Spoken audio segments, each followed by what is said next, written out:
Si je me trompe, il est juste 8h30. J'ai d'abord fait des excuses aux gens qui étaient comme moi dehors avant que ça soit ouvert pour mon impatience. Il est là. Il ne faut pas vous fier à vos yeux et à vos oreilles. Voilà. Oui, j'étais un peu crispé, un peu impatient. Voilà. Alors, moi, je ne suis pas un bon technicien du numérique, donc vous n'aurez pas d'image. En plus, l'écran s'est cassé la figure. Alors. Ah bon? Mais vous avez un papier en échange.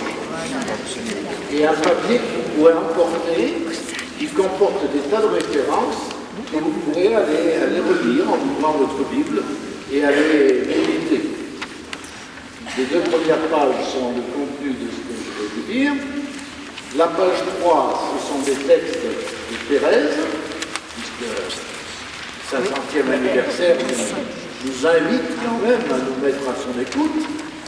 Et puis la 4e page, ce sont 2 chants que nous chanterons et qui sont inspirés aussi, sinon relevés, de textes de Thérèse. Donc nous serons bien dans l'ambiance, dans le climat de Thérèse. Voilà.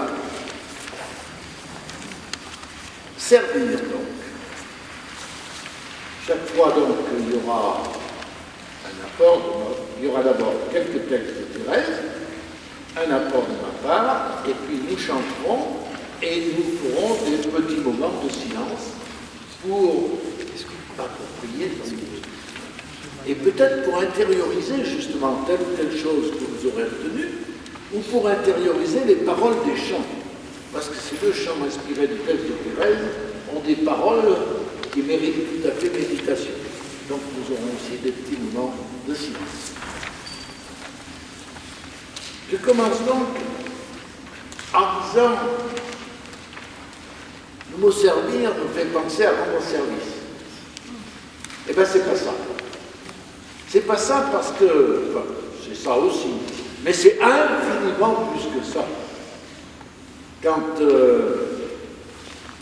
nous parlons de servir Dieu, de servir nos frères, et quand nous le regardons dans la foi, c'est infiniment plus que le fait de rendre service ou de ne pas rendre service. Ça va infiniment plus loin, et c'est ce que nous essaierons d'approfondir. Vous savez que c'est un mot qui revient à toutes les pages de la Bible. Plus de 800 fois le mot serviteur, et plus de 400 fois le verbe servir. C'est vous dire que ça revient vraiment tout le temps. Servir Dieu. Si on pense, parce que ça c'est pas propre au judaïsme, au christianisme, si on pense qu'il y a un Dieu qui est créateur, qui est source de toutes choses, qui est au-delà de nous, maître des temps et de l'histoire, comme on dit parfois, il est normal que notre situation par rapport à lui soit plutôt une situation de sujet, au sens où on parlait des sujets de l'empereur, par exemple, ou de serviteur. Mais, bon, serviteur, là oui, c'est normal, par rapport à celui qui nous englobe, qui nous dépasse tellement et qui est tellement l'orientation de nos vies. Mais on peut repérer tout de suite que la Bible nous amène à faire un glissement, et un glissement important. De même que les auteurs de la Genèse ont pris en compte les mythes de création qui existaient chez les païens ou dans les peuples alentours, mais les ont transformés pour exprimer leur foi à leur Dieu. Eh bien, de même, la notion un peu servile du serviteur, esclave, soumis, etc., a été transformée par la foi des auteurs de la Bible en la faisant glisser. Ce n'était plus l'esclave soumis, c'était l'élu. Mon serviteur, mon élu, vous trouvez très souvent dans l'Ancien Testament. Alors l'élu, ce n'est pas exactement quand même l'esclave. C'est celui qui est en alliance, dans un rapport d'alliance avec ce Seigneur. Un rapport d'alliance, ce n'est pas un rapport de maître-esclave. Contrairement à ce que nous ont dit certains auteurs des maîtres du soupçon. Dit, celui avec qui Dieu a fait alliance et qui, effectivement, va développer vis-à-vis de son Seigneur une relation, oui, de reconnaissance, de dépendance, d'adoration, mais en même temps une relation d'alliance, justement. Et ça, Jésus va le pousser encore bien plus loin, puisque Jésus va nous dire, je ne vous appelle plus serviteur, je ne veux pas vous appeler serviteur, je veux vous appeler ami. Je vous ai mis la référence en 15-15. Pourquoi? Parce que le serviteur, c'est pas ce que veut faire son maître. Il obéit bêtement. L'ami, il participe au projet de son maître. Il y est lié sur le fond. Et puis, ça ira encore plus loin, et c'est saint Paul qui va le formuler. Saint Paul va formuler, au moins en 2 endroits dans l'Épître aux Galates et dans l'Épître aux Romains, je vous ai mis des références, en disant, vous n'avez pas reçu un esprit d'esclave qui vous ramène à la crainte, à l'obéissance craintive. Vous avez reçu un esprit de fils qui vous permet de vous adresser à Dieu en disant « Papa, Abba, Papa ». Alors vous voyez, j'ai voulu mettre ça en introduction parce que, effectivement, cette notion, cette réalité d'être serviteur, vous voyez bien qu'elle n'est pas uniquement ce que serait une dépendance, ce qui était parfois dans l'Antiquité une dépendance servile, elle est un lien, une relation. L'élu, l'ami, le fils. Et l'Église va être justement définie comme servante et les chrétiens vont être définis comme serviteurs. Et non seulement ils le sont pour servir l'œuvre de Dieu, mais ils le sont pour être la présence et l'action de Dieu dans un monde où, comme dit la Bible, Dieu ne l'a jamais vu. Nous avons vu son Fils, et son Fils qui nous a quittés le jour de l'Ascension nous a dit, c'est vous qu'on verra. Et donc, notre service, ce sera notre 3e partie, et non seulement un coup de main, mais est sacrement de la présence et de l'action du Christ dans notre monde d'aujourd'hui. Vous voyez que ce n'est pas seulement un petit travail comme ça. Être sacrement, et on y revient.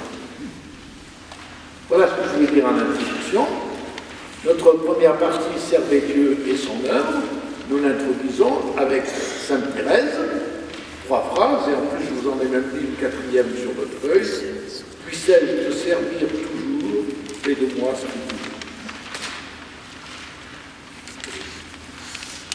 Je vais parler maintenant de ceux qui commencent d'être des serviteurs de l'amour, car il me semble que nous ne sommes pas autre chose lorsque nous nous déterminons à suivre par ce chemin de l'oraison. Par le chemin de l'oraison, c'est lui qui nous a tant aimés. C'est une dignité tellement haute que je ne puis y penser sans éprouver une joie extrême. Vous avez ces textes à la page 3 de votre feuille.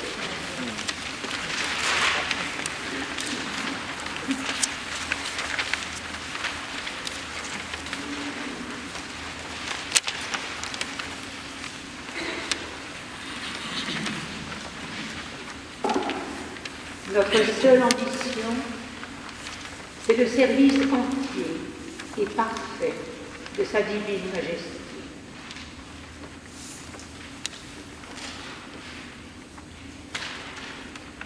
Mes sœurs, notre Seigneur est miséricordieux et il veille sur ceux dont l'unique ambition est de le servir. Trois tout petits textes, mais textes très beaux.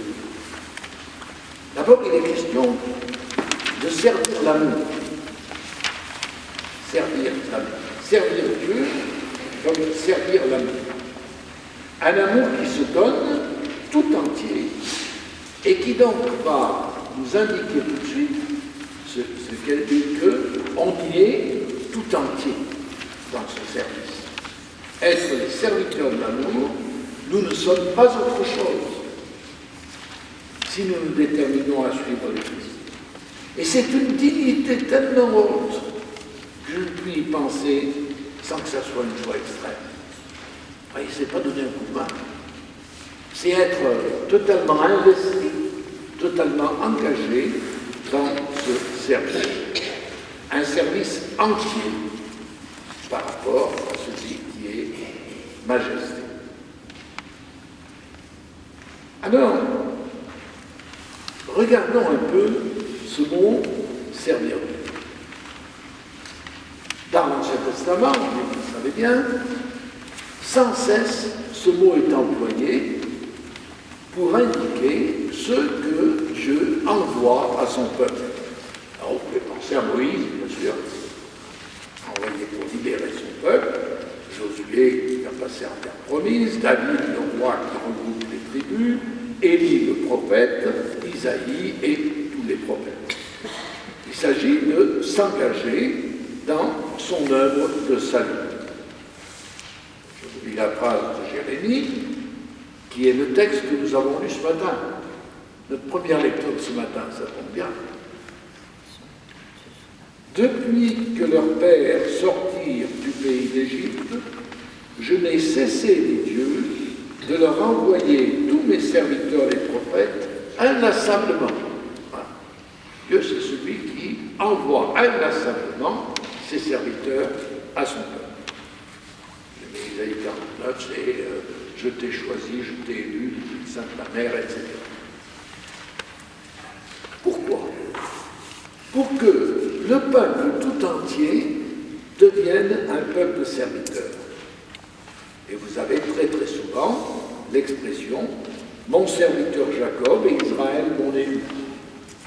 C'est-à-dire, ce peuple avec lequel j'ai fait alliance, dit Dieu, il faudrait qu'il soit fidèle à cette alliance.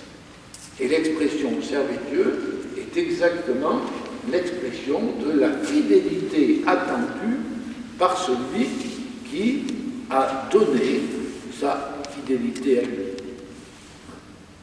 Même si ton père et ta mère t'oubliaient, dit le Seigneur, moi je ne t'oublierai pas. La fidélité de la part de Dieu, elle est toujours acquise, mais elle appelle une réponse, elle appelle un retour. Je voudrais que tu sois mon serviteur et mon élu que j'ai choisi, mon élu que j'ai aimé, mon élu à qui je me suis lié par mon alliance. Et ça, c'est au fond toute l'histoire de la Bible. Toute l'histoire de la Bible est cette histoire de fidélité et d'infidélité, mais d'une alliance qui est sans cesse renouvelée. Et elle est exprimée la plupart du temps par l'antithèse servir Dieu, servir les idoles. Servir Dieu, servir les idoles. Se détourner de celui qui m'a choisi pour être en alliance avec moi, pour se tourner vers de multiples choses, de multiples genres. Alors vous me direz, bon, ça ne nous concerne pas trop parce qu'aujourd'hui, on n'a pas trop la tentation d'adorer une idole en bois, ou en bronze, ou en or. Je ne suis pas sûr qu'on n'ait pas la tentation d'adorer des tas d'idoles. Simplement, elles n'ont pas la même figure. Et ça, Jésus nous le dit. Quand il nous dit, vous ne pouvez servir deux maîtres, Dieu et l'argent. Vous vous servirez l'un et vous serez infidèle à l'autre, vous servirez l'autre et vous serez infidèle à l'un. Servir Dieu ou servir des idoles pour être celui à qui Dieu a dit, c'est encore la première lecture que nous avons lue aujourd'hui, je serai votre Dieu et vous serez mon peuple. Un peuple serviteur, effectivement, mais un peuple élu. Un peuple choisi par alliance, un allié.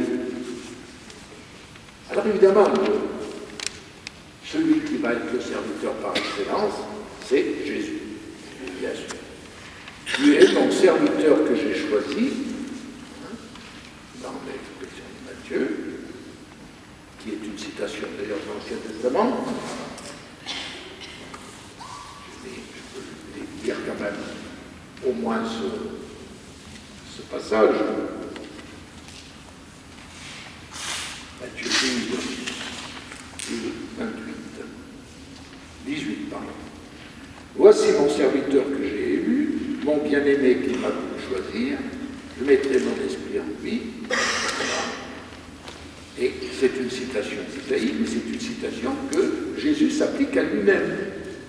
Jésus se désigne comme le serviteur choisi par Dieu pour réaliser son œuvre, pour réaliser son dessein.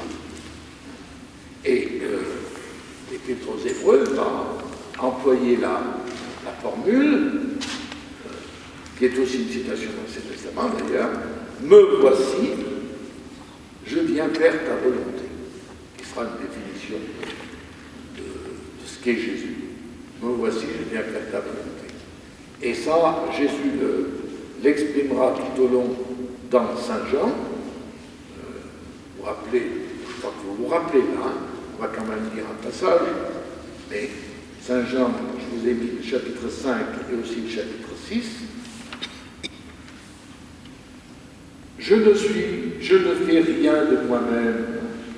Je juge selon ce que j'entends et mon jugement est juste, parce que je ne cherche pas ma propre volonté, mais la volonté de celui qui m'a envoyé.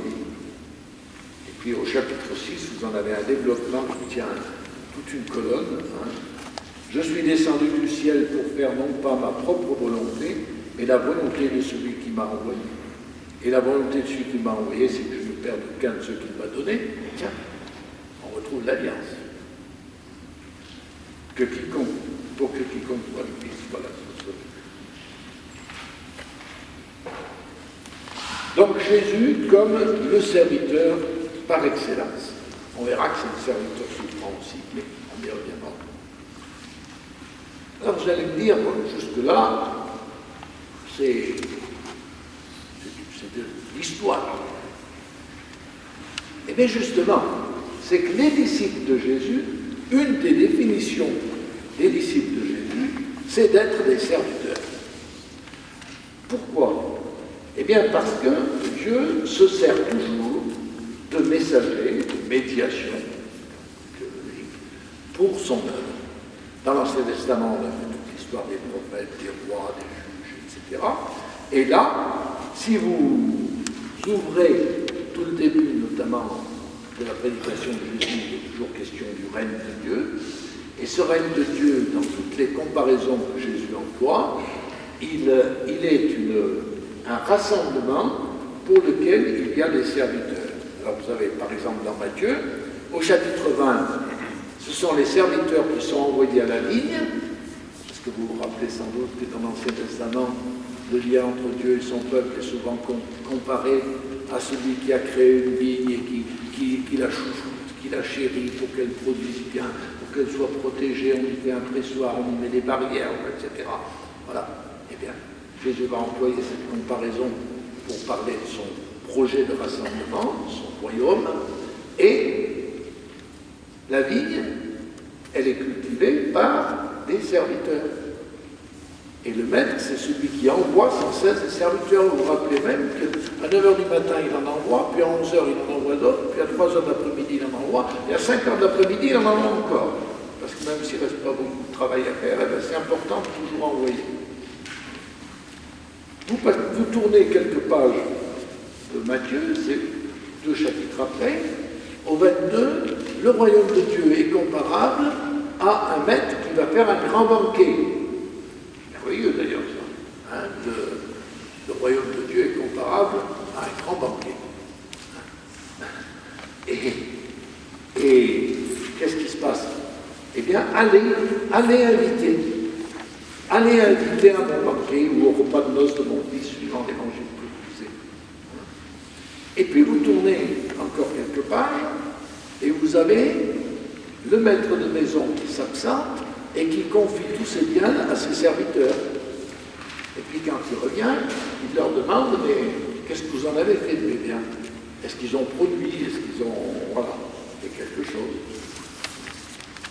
Et puis, vous trouvez encore dans l'Évangile assez souvent cette expression avec la fameuse phrase, je crois que sans doute, vous n'êtes que des serviteurs inutiles. Une mauvaise traduction. J'ai lu que la Tome, heureusement, a traduit vous êtes des serviteurs quelconques. C'est un peu gênant aussi quand même. Alors moi j'ai fait une traduction à moi. J'ai mis vous êtes des serviteurs normaux. Ben oui, vous êtes des serviteurs normaux. C'est-à-dire que si vous faites ce travail de servir le projet de Dieu, ben, c'est juste normal. C'est juste normal. Croyez pas, vous ne prenez pas pour Dieu, vous ne prenez pas pour, je ne sais pas quoi, le réformateur, parce que tous les autres avant vous n'avaient rien fait. Vous ne prenez pas. Prenez-vous pour ce que vous êtes. Juste des serviteurs normaux. Par contre, il le développe dans notre passage. Vous vous rappelez, le maître a confié sa maison à des intendants. Il faut que les intendants soient avisés. Oui, sérieux, dans leur boulot d'intendant. Comment être serviteur? Eh bien, serviteur, comme Jésus a fait. Comme Jésus a fait. Alors vous allez avoir, évidemment, la grande épée, on y reviendra tout à l'heure. Ce que j'ai fait, c'est pour que vous fassiez pareil. Alors, au fond, le disciple n'est pas plus grand que son maître. Il faut que le disciple fasse un peu ce que son maître a fait et ce que son maître lui a confié. Et ça, c'est pas en esclave, en même. Je ne veux pas que vous soyez des serviteurs, mais des amis. Et Paul dira en fils. Vous n'avez pas reçu un esprit d'esclave, mais un esprit de fils, que je vous disais dans l'introduction. Et là, j'y ajoute une chose quand même, qui me paraît importante, c'est que heureux les serviteurs que le maître trouvera vigilant et que le maître trouvera au travail. Heureux sont-ils. Encore la lecture que je fais aujourd'hui. Je serai votre Dieu et vous serez mon peuple, afin que vous soyez heureux. C'est-à-dire que tout ce que nous demande Dieu, c'est afin que vous soyez heureux. C'est important ça, non? On n'est pas les serviteurs d'un tyran qui a pour but de nous exploiter. On est les serviteurs d'un maître qui veut que nous soyons heureux. Ah, si tous les chrétiens, comme dit notre pape François, n'avaient pas de temps en temps des têtes de carême et qu'ils présentent au contraire des visages heureux. Heureux parce que leur Dieu leur a confié un service qui les rend heureux. Heureux de l'être. Dans Luc 12, 37. Heureux ces serviteurs que le maître trouvera en train de travailler. Heureux sont-ils. Heureux serez-vous. Je crois que ça donne une couleur, ce que j'essaie de vous dire dès l'introduction, ça donne une couleur à ce qu'est ce service et à ce qu'est être serviteur. Voilà. En lisant ce texte, heureux le serviteur que le maître trouvera vigilant, je pensais à ce qu'est quelqu'un qui entre dans une œuvre grande que lui et qui est fier. Fier de participer à quelque chose de beau, de grand. Fier d'avoir été justement élu, choisi. pour être au service d'une grande cause. Et si on dit que c'est une affaire qui n'est pas seulement de serviteur, mais d'ami de fils, eh bien oui, un fils, il est fier de participer à ce que ses parents lui ont confié, quelque chose d'important pour eux. Heureux serez-vous. Voilà. Je vous propose que nous chantions le chant, le premier, Je suis à toi, et qui montre bien, où Thérèse exprime bien comment il ne s'agit pas de donner un coup de main, il s'agit de s'engager, de s'impliquer, d'y mettre tout son être, tout son cœur dans un service qui nous met en alliance, en relation à ce Dieu qui nous a élus pour ça. Je suis à toi, Seigneur, pour toi je suis né, pour toi je veux vivre, Seigneur, que veux-tu de moi? Je suis né, pour toi je veux vivre, Seigneur, que veux-tu de moi? Je propose d'intérioriser la manière de Jésus qui dit « Me voici Seigneur pour faire ta volonté », d'intérioriser quelque peu dans nos cœurs ces phrases que nous devons chanter.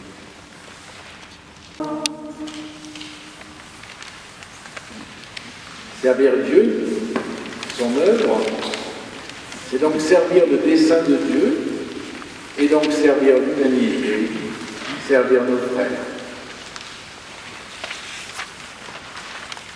Le texte, nous lisons les textes de Thérèse, page 3, la deuxième partie.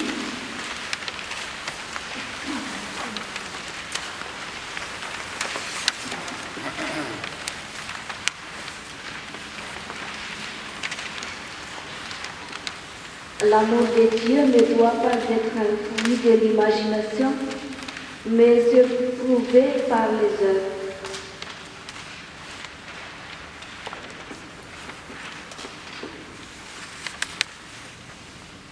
Croyez-moi, pour donner l'hospitalité à notre Maître, pour le retenir chez soi, pour le bien traiter et le nourrir comme il convient, il faut que Marthe et Marie se joignent ensemble. Et comment Marie, toujours assise à ses pieds, aurait-elle pu le nourrir sans l'aide de sa sœur? Vous me ferez une objection que Marie a choisi la meilleure part. Je réponds qu'elle avait déjà rempli l'office de Marthe et pris soin du Maître en lui lavant les pieds et en les essuyant de ses cheveux.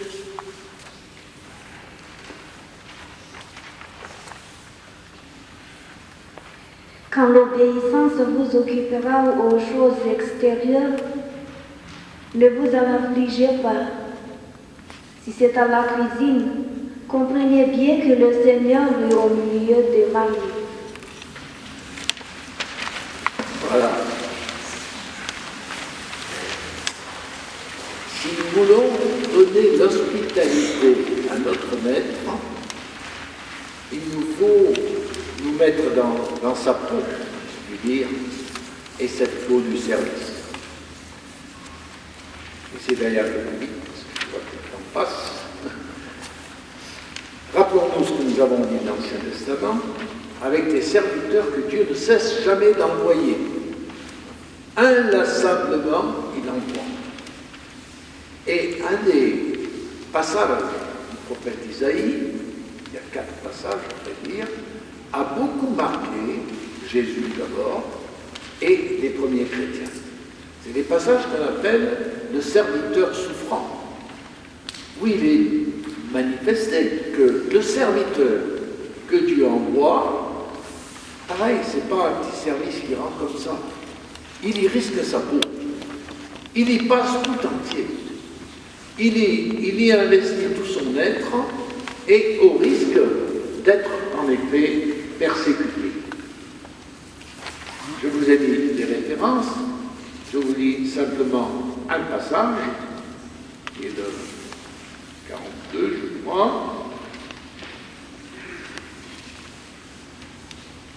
Non, 52.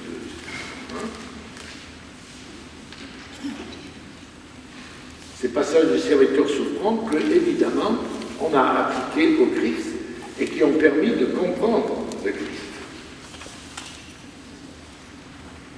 Les foules ont été horrifiées à son sujet. Son apparence n'était plus celle d'un homme. Son aspect n'était plus celui des fils d'Adam. Il était méprisé, laissé de côté par les hommes de douleur, familiers de la souffrance, tel celui devant qui l'on cache son visage. Méprisé, nous l'estimions vivant. Il a porté nos souffrances, il a supporté nos douleurs, et nous l'estimions frappé par Dieu et humilié. Ce texte qu'on relit bien sûr pendant la semaine sainte, nous dit qu'effectivement le serviteur, il y est engagé tout entier. Et le Christ va se manifester exactement comme cela. Il est le maître serviteur, un maître qui sert. Je suis au milieu de vous comme celui qui sert, vous avez la référence. Je suis venu non pour être servi, mais pour servir, et cela jusqu'à ce qui était un geste humiliant à l'époque. Le serviteur qui lavait les pieds des invités. Les invités qui avaient marché pieds nus dans la poussière, on ne leur disait pas passer à la salle de bain pour laver les mains, on leur proposait de leur laver les mains. Et ce geste, Jésus a voulu le faire. Nous, on le refait le jeudi saint, ça nous paraît un beau geste pieux. Saint Pierre a bien compris le jour où Jésus l'a fait. Ce n'était pas un beau geste en l'air, c'était un geste extraordinaire et absolument étonnant. Non, Seigneur, c'est pas possible, tu ne vas pas me laver les pieds. Voilà, jamais de la vie, toi qui es le Seigneur et le Maître. Et Jésus va lui dire, si je suis le Seigneur et le Maître, c'est en vous lavant les pieds. Et cela, c'est Saint Paul qui va l'exprimer très fortement dans la lettre aux Philippiens. Là encore, il faut la lire, je pense que vous l'avez un peu en tête.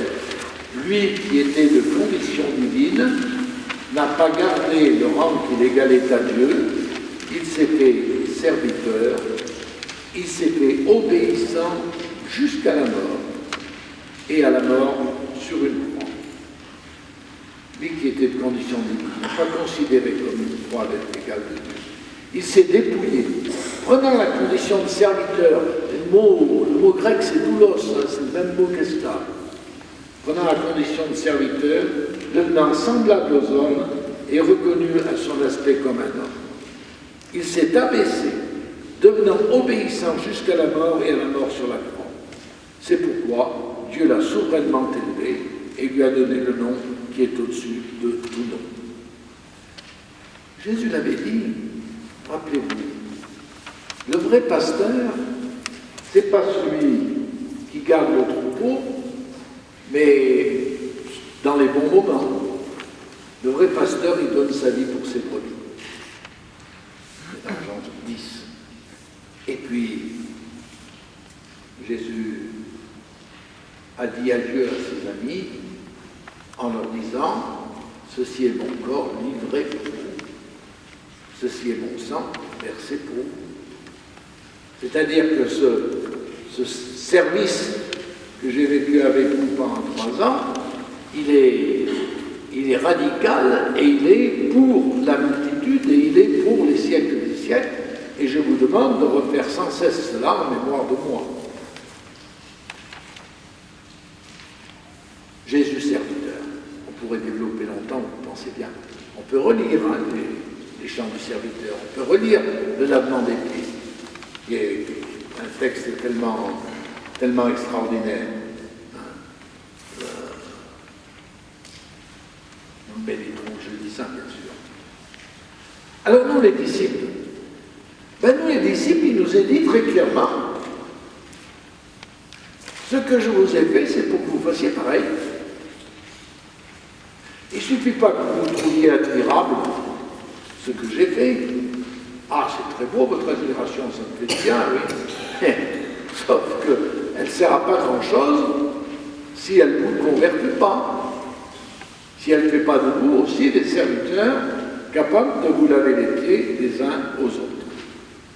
Et alors là, vous avez bien sûr le commandement du lavement des pieds, mais vous avez tous les textes dans lesquels il est dit « Le plus grand parmi vous, c'est celui qui sert ».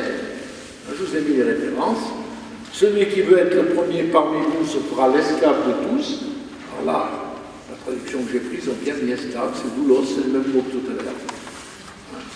C'est-à-dire, c'est pas celui qui va donner un coup de bain de temps en temps quand on est en forme. C'est celui qui va vraiment investir sa vie dans le service. C'est pour ça qu'on a chanté « Je suis à toi » de Thérèse tout à l'heure. Où elle disait « Ma dignité, mon être profond, c'est d'être tout entier investi dans ce service. » Et qu'on peut méditer ça longtemps. Et c'est pour ça qu'elle nous disait aussi « Marthe et Marie, ça serait trop facile de dire « Oh ben Marie a choisi la meilleure part, donc je choisis la meilleure part, je ne me fatigue pas trop à aider les Marthes d'aujourd'hui. » Alors, elle a une argumentation qui est un peu amusante. Elle nous dit, oui, mais le texte ne dit pas tout, parce qu'en réalité, Marie, elle avait vu les réfugiés avant. Donc, il faut qu'il y ait les deux ensemble. Et puis, Seigneur est au milieu des marmites, c'est une manière de dire la même chose. Et avec cette phrase extraordinaire, quand même, que moi j'ai retenue comme étant, que je croyais être une phrase de Saint Vincent de Paul, et qui apparemment avait été inventée déjà par Thérèse. Quand l'obéissance vous occupera aux choses extérieures, ne vous en affligez pas. Si c'est à la cuisine, comprenez bien que le Seigneur est au milieu des mains. Et Saint Vincent de Paul reprend ça quand il prêche aux sœurs de Saint Vincent de Paul, des religieuses donc, et qu'il en fait des religieuses, il les invite à la contemplation, et il leur dit, quand vous êtes en oraison, si un pauvre frappe à la porte, laissez tomber votre oraison et allez ouvrir la porte, car vous laissez Jésus pour aller rencontrer Jésus. Vous allez rencontrer Jésus. Une phrase forte. Dites en plus à des sœurs qui voulaient être des contemplatives, justement. Si un pauvre frappe à la porte, vous ne laissez pas Jésus, vous allez rencontrer Jésus. Ou plutôt vous le laissez d'une certaine manière pour le rencontrer d'une autre manière.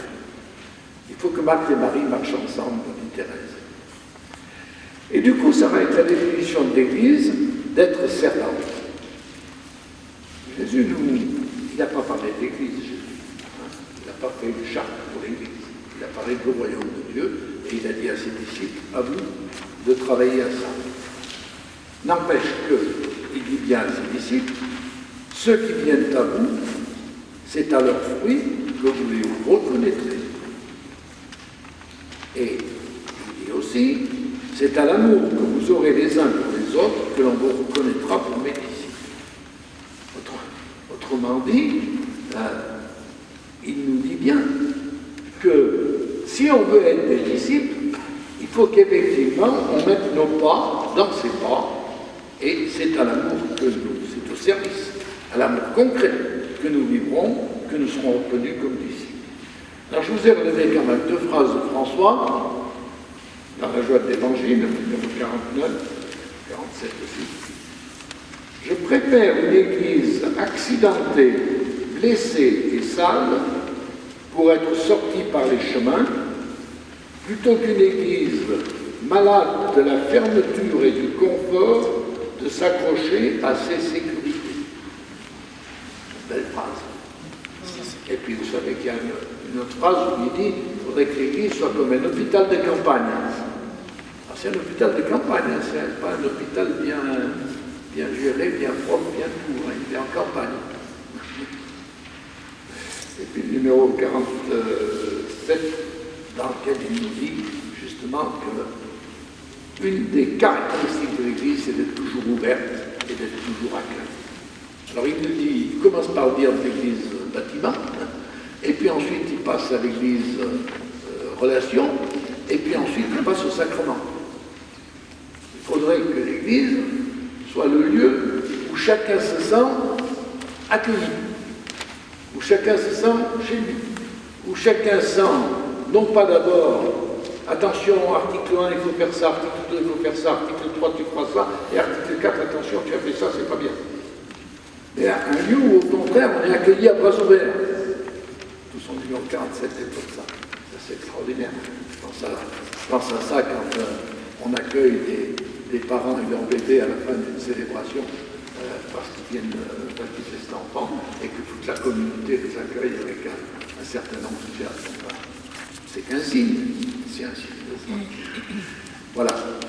Je vous propose de chanter de chant Thérèse, l'amour quand il est grand, et nous ferons un petit bout de silence ensuite.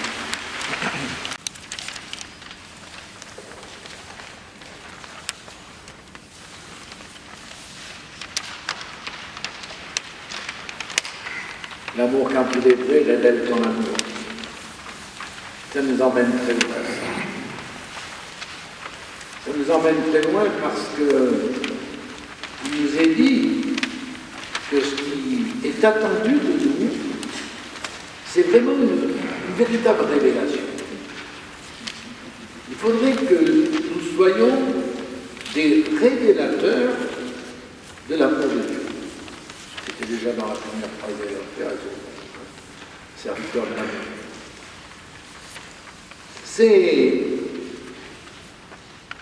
C'est quelque chose d'extrêmement fort que le Concile, entre autres, a mis plus en avant avec le mot sacrement. Quand j'étais enfant, le mot sacrement était réservé aux 7 sacrements. On n'allait pas parler de sacrement comme ça. Et puis, il y a eu tout un travail, notamment des théologiens, que le Concile a repris, pour situer le Christ comme sacrement de la rencontre de Dieu. Que veut dire sacrement? Un sacrement, c'est un signe, mais ce n'est pas seulement un signe, un poteau indicateur aussi est un signe. C'est un signe qui produit, qui réalise ce qu'il signifie. C'est-à-dire, quand Jésus dit « ceci est mon corps », non seulement il indique quelque chose, mais il se rend présent dans son corps pour que nous puissions communier à lui, être un corporel. Quand il est dit « je te baptise », c'est pas seulement bah, tu es un enfant de Dieu, ça on aurait pu le dire sans sacrement, hein, mais tu es incorporé au Christ. Et donc, le Christ, sacrement de la rencontre de Dieu, on voit bien, parce qu'il n'est pas seulement un prophète qui parle de Dieu, il est présence de Dieu, il est Emmanuel, Dieu avec nous. Et donc, le Concile a appliqué ce mot à l'Église. L'Église, sacrement, d'abord du royaume de Dieu, et sacrement de la rencontre du Christ, sacrement du Christ présent sur la terre. Et donc, si on réfléchit à ce domaine de ce que c'est que servir, ce que c'est qu'être serviteur pour nous chrétiens, il nous faut aller jusque-là. Et c'est ce que nous venons de chanter. Qui te reconnaîtra? Si cet amour n'est pas vécu par les chrétiens, qui te reconnaîtra?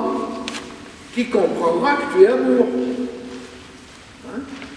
Voilà. Et ça me fait faire un pas de plus. Vous voyez, quand je vous disais au début, je ne vais pas vous parler seulement de rendre service, mais de quelque chose d'infiniment plus profond et plus fondamental. Alors nous lisons la manière dont c'est la campagne, hein, avec les textes de la troisième partie.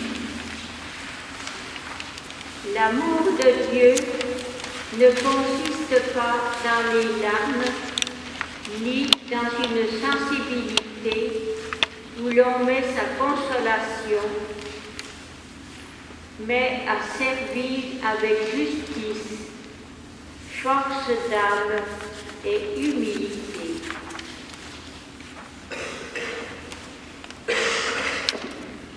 Ne prétendons pas élever une tour sans lui donner de fondement. Le Seigneur regarde moins la grandeur de nos œuvres que l'amour avec lequel nous les accomplissons. Et si nous faisons ce que nous pouvons, le Seigneur nous aidera à faire chaque jour davantage. Ne nous laissons point aller à la lassitude. Le Seigneur unira nos sacrifices à celui qui l'a offert pour nous sur la croix à son Père et lui leur donnera la valeur de notre amour.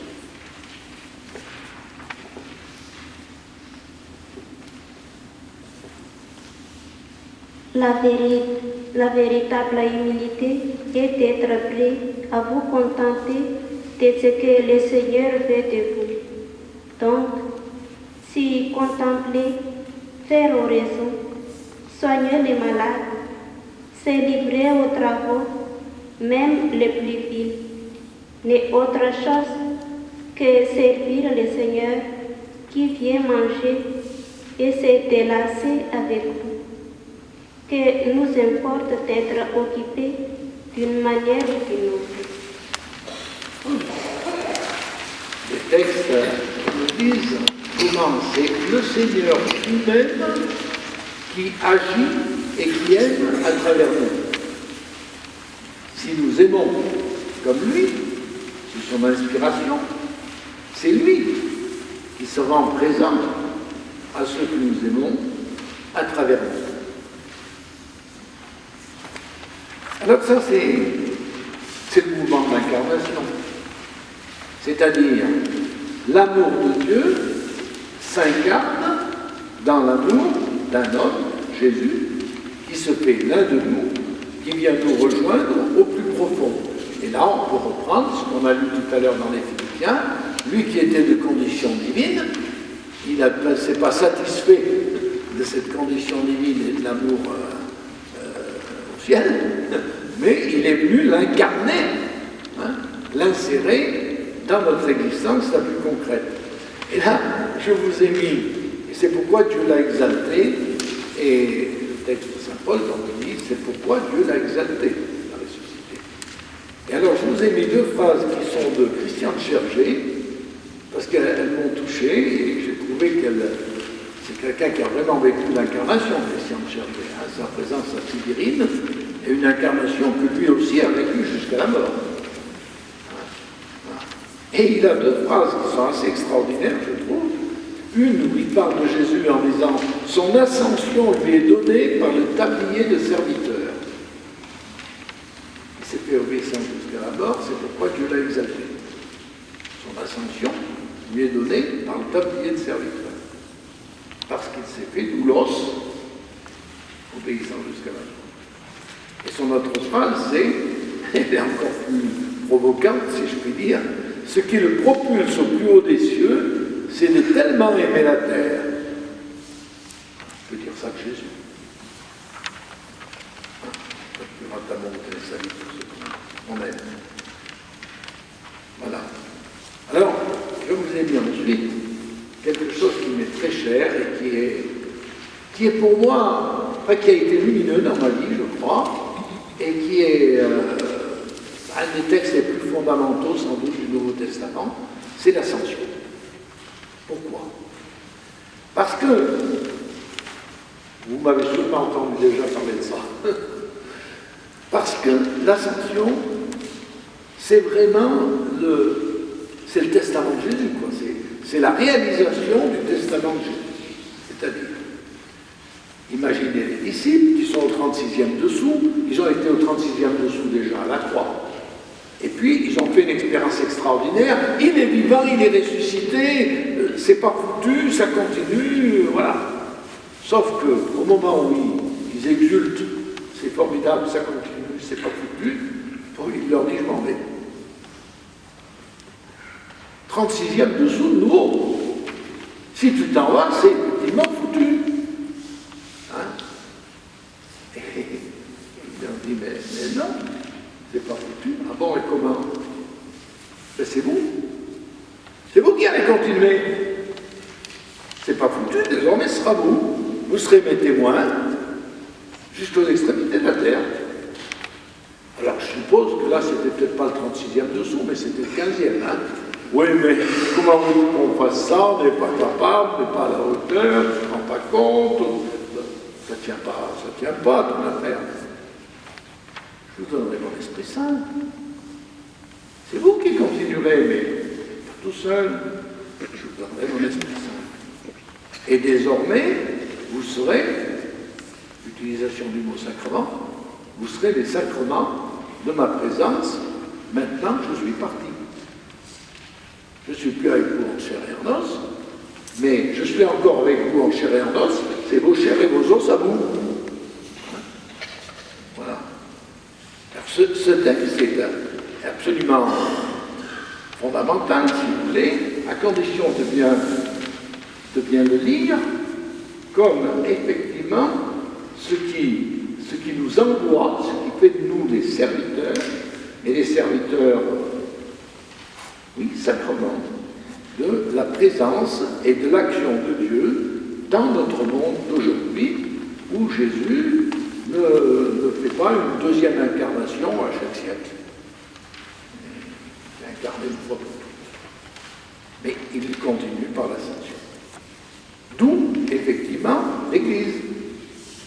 Jésus n'a pas dit le jour de l'ascension, ça s'appellera Église, n'empêche que c'est ce jour-là qu'il fonde vraiment l'Église.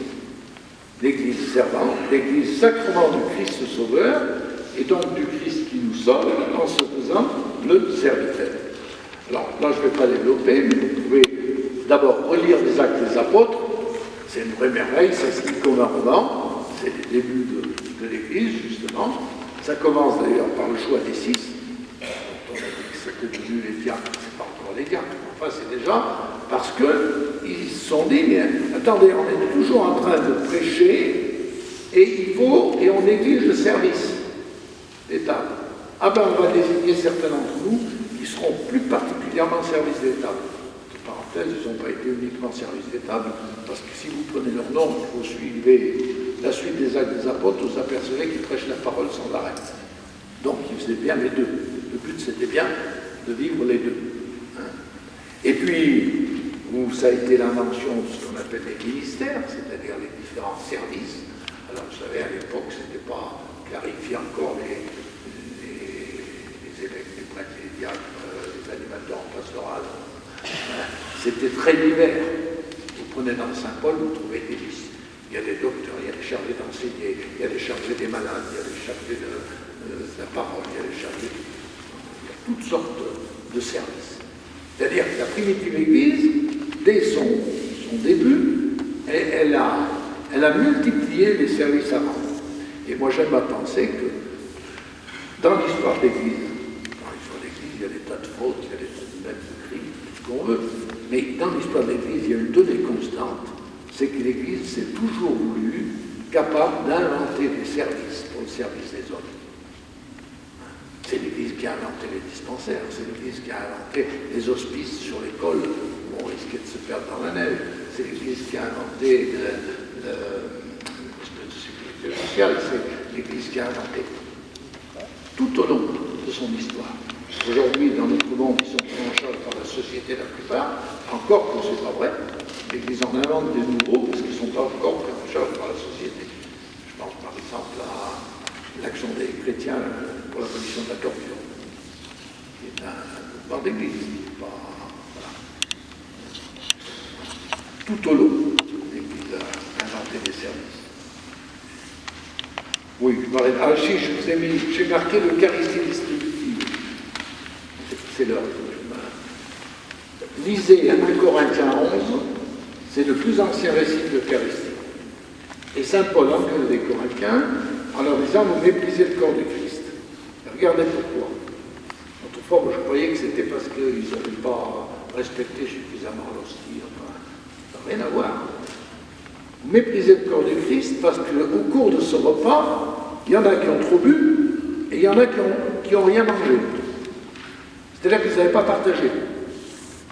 Et donc vous avez méprisé le corps du Christ. Vous voyez comment le côté communion, le côté mystique, le côté piété et le côté partage sont liés absolument l'un à l'autre. Alors, je voulais quand même dire un mot de ce que j'ai appelé les sacrements personnels. C'est une réflexion qu'on n'entend plus beaucoup aujourd'hui, mais qui a un peu fait florès à une époque où on a développé des ministères laïques importants et responsables, comme par exemple les aumôniers d'hôpitaux laïques ou les aumôniers scolaires ou des choses comme ça. Et où, dans la réflexion, on a voulu insister pour dire attention, c'est pas un coup de main que vous donnez au prêtre parce qu'il n'y a pas assez de prêtres. C'est vraiment une présence du Christ serviteur par votre personne. C'est pas une présence par une ordination pour vous, mais c'est une présence par votre personne. Et de fait, quand vous écoutez un certain nombre, par exemple, de malades qui ont bénéficié de telle ou telle personne qui est venue les visiter, qui est venue les accompagner des fois même jusque dans leur agonie, etc., vous vous apercevez bien que cette personne a été pour eux un véritable sacrement du Christ et de la tendresse de Dieu pour lui ou pour elle. Ouais. On parle toujours sacrement au sens que je vous ai dit tout à l'heure, au sens large. Hein. Signe et signe qui rend présent. C'est-à-dire que ce service qui était rendu, c'était surtout pour les ouvriers de l'hôpital au début qu'on en parlait, ce service qui était rendu assurait vraiment la présence du Christ, la tendresse de Dieu et la présence du Christ serviteur auprès de ces personnes. Et moi j'y pense dans des choses même très simples. Vous savez, quand quelqu'un qui n'est pas du sérail de l'Église vient à l'accueil, c'est presque la première fois qu'il vient demander quelque chose au cateau. Il est reçu de telle manière qu'il comprend quelque chose de ce que voudrait être l'Église, ou du moins il pressent quelque chose de ce que voudrait être l'Église, ou au contraire, il pressent que l'Église est une administration qui est bien aussi compliquée que l'administration de l'État. Vous sentez la différence? Et pourquoi je parle de sacrement personnel? C'est-à-dire que votre fonction, à plus forte raison si vous préparez un baptême ou un mariage, votre fonction est vraiment d'être sacrement du Christ, pas sacrement au sens des sept sacrements, bien sûr, mais sacrement du Christ, de son amour et de sa présence. Et alors je vous ai mis en finale une paraphrase de la phrase de Jésus. Alors ça c'est pas de Jésus, c'est du Libère après. On me reconnaîtra comme amour parce qu'on verra l'amour vécu par vous. Ça c'est de Jésus. Donc, pardon, on vous reconnaîtra pour mes disciples à l'amour que vous aurez les uns pour les autres. Ça c'est de Jésus. Et moi j'en fais une traduction un peu large, en faisant parler Jésus, mais on a bien le droit, hein. Et Claudel, etc., ils font bien parler Dieu, et tous les prophètes ont fait parler Dieu. Hein. Bon, en disant Dieu a dit, parole du diable. Bon, alors, moi je fais parler Dieu, pardon, Jésus, qui vous dit, on me reconnaîtra comme amour parce qu'on verra l'amour vécu par vous. On me reconnaîtra comme pardon, comme miséricorde, parce qu'on verra le pardon vécu par vous. On me reconnaîtra comme le rassembleur du royaume, parce qu'on verra la fraternité universelle vécue par vous. Je trouve que c'est pas des phrases d'évangile, mais c'est des belles phrases. Et qui nous provoquent, hein, parce que comme le dit le chant qu'on a chanté et qu'on va rechanter maintenant, qui me reconnaîtra? Hein, c'est Thérèse qui dit ça. Qui me reconnaîtra? Nous allons chanter, nous sommes faits sur la terre, amour pour tous ceux qui n'aiment pas. Si nous n'accueillons pas nos frères, qui me reconnaîtra? Je voudrais quand même, avant, vous lire un texte du XIVe siècle.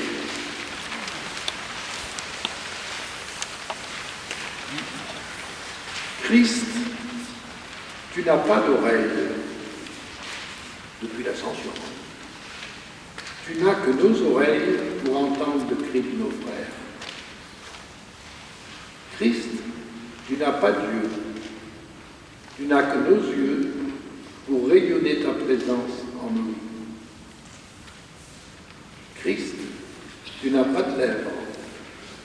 Tu n'as que nos lèvres pour parler de toi aux humains d'aujourd'hui. Christ, tu n'as pas de mains. Tu n'as que nos mains pour faire ton travail aujourd'hui. Christ, tu n'as pas de pieds. Tu n'as que nos pieds pour conduire les humains sur ton chemin. Christ, tu n'as pas d'aide. Tu n'as que notre aide pour mettre les humains à tes côtés. Nous sommes la seule Bible que le public lit encore. Nous sommes le dernier message de Dieu écrit en actes et en paroles.